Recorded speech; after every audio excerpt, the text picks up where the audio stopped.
कह रहा भारतीय राष्ट्रीय कांग्रेस की स्थापना सिद्धांत और उद्घाटन सत्र के बारे में नीचे दिए गए कथनों पर विचार कीजिए। सेफ्टी वॉल्व सिद्धांत जो यह बताता है कि आईएनसी की स्थापना लॉर्ड डफरिन के गुप्त मार्गदर्शन में एक बड़े विद्रोह को रोकने के लिए की गई थी, को सर्वप्रथम मार्क्सवादी इतिहासकार रजनी पालमे दत्त ने अपनी पुस्तक यंग इंडिया में व्यवस्थित रूप से प्रस्तुत किया था। दूसरा है कि गोपाल कृष्ण गोखले का लाइटनिंग कंडक्टर यानी त्वरित चालक का सिद्धांत कहता है कि शुरुआती राष्ट्रवादियों ने जानबूझकर एवो ह्यूम का उपयोग किया ताकि ब्रिटिश सरकार इस नए राजनीतिक संगठन को आरंभ में ही कुचल न दे।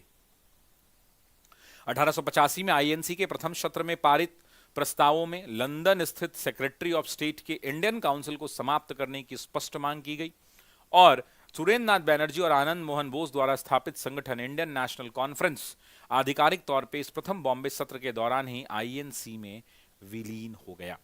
आईएनसी में प्रथम सत्र के दौरान ही विलीन हो गया। निम्नलिखित में से कौन सा कथन सही है और कौन सा कथन गलत है, आपको यह बताना है। ठीक है, तो देखिए इस बात को समझिए सबसे पहले कि भारतीय राष्ट्रीय कांग्रेस की स्थापना सिद्धांतों और उद्घाटन सत्र के बारे में देखना है। तो पहला कथन जो है ना, ये गलत कथन हो जा रहा है। क्यों गलत कथन हो जा रहा है? क्योंकि जब आप सेफ्टी वॉल्व के कॉन्सेप्ट को पढ़ते हैं, थ्योरी ऑफ सेफ्टी वॉल्व, आपको ही पता है कि कांग्रेस के अंदर में 3 सिद्धांत हैं। पहला सिद्धांत कौन सा है? तो पहला सिद्धांत है सुरक्षा कपट का सिद्धांत। ये किसने दिया है? तो आप भी जानते हैं कि ये दिया है लाला लाजपत रॉय ने दिया है। लाला लाजपत रॉय ने दिया है। तो ये वाला जो कथन है ये पहला गलत हो गया। क्यों गलत हो गया? क्योंकि मार्क्सवादी इतिहासकार रजनी पालमे दत्त का यहां पर नाम आ रहा है। तो पहला कथन तो गलत है। अब दूसरे कथन के ऊपर आते हैं हम लोग। दूसरा कथन, तो दूसरा कथन दोस्तों करेक्ट है। तीसरे कथन की अगर हम बात करें तो 1885 में ये तीसरा कथन भी क्या है? करेक्ट है। चौथे कथन की अगर हम बात करें तो चौथा कथन भी गलत है। देखिए ये ना फैक्ट वाली क्लास नहीं है जहां मैं आपको फैक्ट बताऊंगा, ये कॉन्सेप्ट वाली क्लास है जहां पर हम लोग कॉन्सेप्ट की बातचीत करेंगे। बिल्कुल देख सकते हैं, कोई भी बच्चे देख सकते हैं जिनको इतिहास सीखना है। अगर मैं आपसे बात करूं कि गोपाल कृष्ण गोखले का लाइटनिंग कंडक्टर का जो सिद्धांत है, पीडीएफ आपको हमारे टेलीग्राम चैनल में मिलेगा, इस बात को ध्यान रखिएगा। ठीक है, तो सुरक्षा कपट का सिद्धांत लाला लाजपत राय ने 1916 के अंदर में अपनी पुस्तक यंग इंडिया में डिस्कस किया कि भाई देखिए ऐसे काम नहीं चलेगा। कांग्रेस का गठन जो है अंग्रेजों ने किया है और इसमें सुरक्षा कपट के सिद्धांत के तहत किया है। मतलब उन्होंने ये बताया कि अंग्रेजों को भारत में बढ़ती हुई राष्ट्रवाद से डर हो गया था, क्योंकि जब रिप्पन की रिपोर्ट आई थी और रिप्पन ने जब एवो ह्यूम को भारतीय उपमहाद्वीप का दौरा करने के लिए भेजा था, तो एवो ह्यूम ने रिपोर्ट जमा की थी और एवो ह्यूम ने कहा था कि भारत की आबो हवा में राष्ट्रवाद की भावनाएं प्रखर रूप से फैल रही हैं और किसी भी वक्त एक बड़ी क्रांति हो सकती है, जो क्रांति 1857 से भी बड़ी होगी और भारतीयों को, अंग्रेजों को भारत छोड़कर जाना पड़ेगा। तो वैसी परिस्थिति के अंदर में सुरक्षा कपट के सिद्धांत के तहत कांग्रेस का जन्म हुआ। ये बात किसने बताई? लाला लाजपत राय ने अपनी पुस्तक यंग इंडिया में बताया। अच्छा, इन्होंने आधार क्या बनाया? तो लाला लाजपत राय ने आधार बनाया एवो ह्यूम का जीवनी। आपको भी पता है कि एवो ह्यूम की जीवनी किसने लिखी थी? तो विलियम वेडरबर्न ने लिखी थी। किसने लिखी थी? विलियम वेडरबर्न ने लिखी थी। और विलियम वेडरबर्न ने ये जब जीवनी लिखी तो इसी जीवनी को आधार बना के लाला लाजपत राय ने 1916 में अपनी पुस्तक के अंदर में इसको बताया था। ये बात तो क्लियर हो गई। लेकिन जो यहां पे दूसरा चर्चा किया गया है मार्क्सवादी इतिहासकार रजनी पालमे दत्त का, ये रजनी पालमे दत्त क्या कह रही हैं आप समझिएगा। रजनी पालमे दत्त की जब आप बात करते हैं, जब आप रजनी पालमे दत्त की बात करते हैं तो रजनी पालमे दत्त ने भारतीय राष्ट्रीय कांग्रेस के गठन को दूसरी तरीके से देखा। इन्होंने कहा कि ये षड्यंत्र का सिद्धांत है। मतलब इन्होंने ये बताया षड्यंत्र का सिद्धांत के तहत, इन्होंने कहा थ्योरी ऑफ कॉन्स्पिरेसी के तहत कहा। और इन्होंने क्या कहा? इसी षड्यंत्र के सिद्धांत के तहत इन्होंने आशा दिलाई और इन्होंने बताया कि देखो भारत के लोग तुम्हारे साथ, तुम्हारे ही राष्ट्रवादी नेताओं ने षड्यंत्र कर दिया है। उन्होंने अपनी राजनीतिक महत्वाकांक्षा की पूर्ति के लिए, उन्होंने अपनी महत्वाकांक्षा की पूर्ति के लिए कांग्रेस का गठन करवा दिया और तुम भारत के आम लोगों के साथ षड्यंत्र कर दिया, कॉन्स्पिरेसी कर दी। और रजनी पालमे दत्त की एक पुस्तक हुआ करती थी, जैसे इन्होंने कैसे यंग इंडिया के अंदर में बताया, तो वैसे ही रजनी पालमे दत्त ने एक पुस्तक थी और रजनी पालमे दत्त की पुस्तक का क्या नाम था?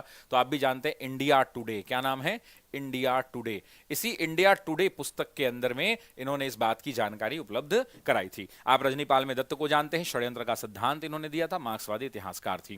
गोपाल कृष्ण गोखले का लाइटनिंग कंडक्टर यानी त्वरित चालक का सिद्धांत कहता है कि शुरुआती राष्ट्रवादियों ने जानबूझकर एओह्यूम का उपयोग किया ताकि ब्रिटिश सरकार इस नए राजनीतिक संगठन को आरंभ में ही ना कुचल दे। देखिए, गोखले अलग कथन रखते हैं। गोखले ने त्वरित चालक का सिद्धांत दिया। उन्होंने बोला कि भाई देखो, अंग्रेज हमारा इस्तेमाल कर रहे हैं, अब हम अंग्रेजों का इस्तेमाल करें। हम जानते हैं कि अंग्रेजों के बिना सहमति के आगे ये संगठन नहीं चल पाएगा, तो वैसी परिस्थिति के अंदर में हमारे पास एक बेहतरीन रास्ता है। हम जानते हैं, सब हम निगेटिव ही देख रहे हैं। हमने सुरक्षा का पट निगेटिव देखा, हमने रजनीपाल में दत्त का षड्यंत्र निगेटिव देखा, लेकिन हम इसको एक पॉजिटिविटी से लेते हैं।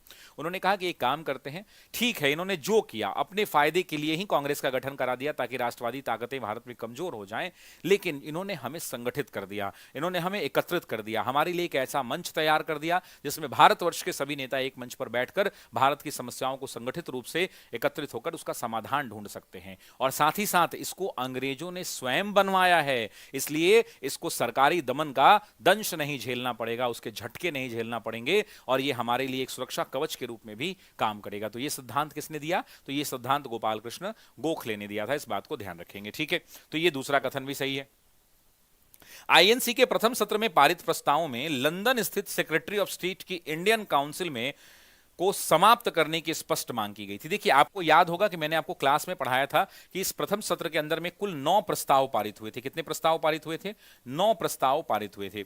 इन 9 प्रस्तावों के अंदर में समस्या नहीं समाधान लेकर के आए थे लोग। क्या लेकर के आए थे? समस्या नहीं समाधान लेकर के आए थे। जैसे भारत के नेताओं को यह बात पता थी, भारत के नेताओं को यह बात पता थी कि भाई देखो, अगर हम इन अंग्रेजों के पास समस्या लेकर के जाते हैं, मतलब हम उनसे कहते हैं कि सर भू राजस्व बहुत ज्यादा है, तो कहेंगे ठीक है हम कम कर देंगे।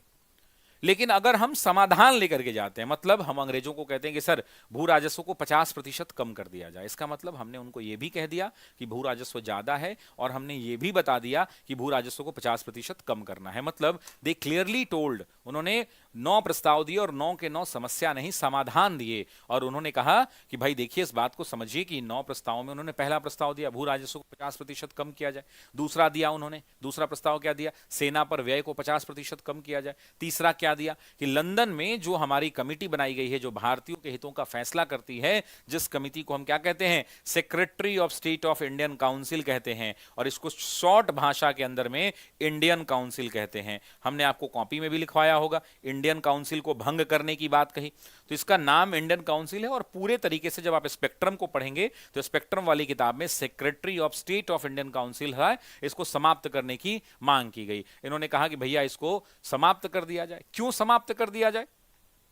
इसलिए समाप्त करने की मांग की गई कि उन्होंने क्लियरली कहा इसलिए समाप्त कर दिया जाए कि ये भारत के लिए, भारत के लोगों का प्रतिनिधित्व तो नहीं करती है ये संस्था, और इसके फैसले से भारत के फैसले ले जाते हैं जो कि हमें मंजूर नहीं है, जो कि हमें मंजूर नहीं है। तो लंदन के अंदर में भारत के राज्य सचिव जो थे, सेक्रेटरी ऑफ स्टेट थे, उनकी सहायता के लिए ये संगठन हुआ करती थी और उसको ये समाप्त करने की मांग की गई थी 1885 के अंदर में। इस बात को आप ध्यान रखेंगे। अच्छा, इसके अलावा भी बहुत सारे प्रस्ताव हुआ करते थे। जैसे एग्जाम्पल के तौर पे इन्होंने कहा था कि बर्मा को अलग से शासन कीजिए। आपको पता है कि 1885 के समय बर्मा पर अंग्रेजों ने कब्जा कर लिया था। जैसे भारत को गुलाम बनाया था, वैसे ही हमारे बगल में वर्मा, जिसको आज आप म्यांमार के नाम से जानते हैं, उस पर भी कब्जा कर लिया गया था। तो उस म्यांमार वाले पार्ट को भी इन्होंने कहा कि आप उन पर अलग से शासन कीजिए। आईसीएस की परीक्षा में उम्र को 19 साल से बढ़ाकर 23 साल करने की मांग की गई थी। लंदन के साथ साथ भारत में परीक्षा कराने की मांग की गई थी।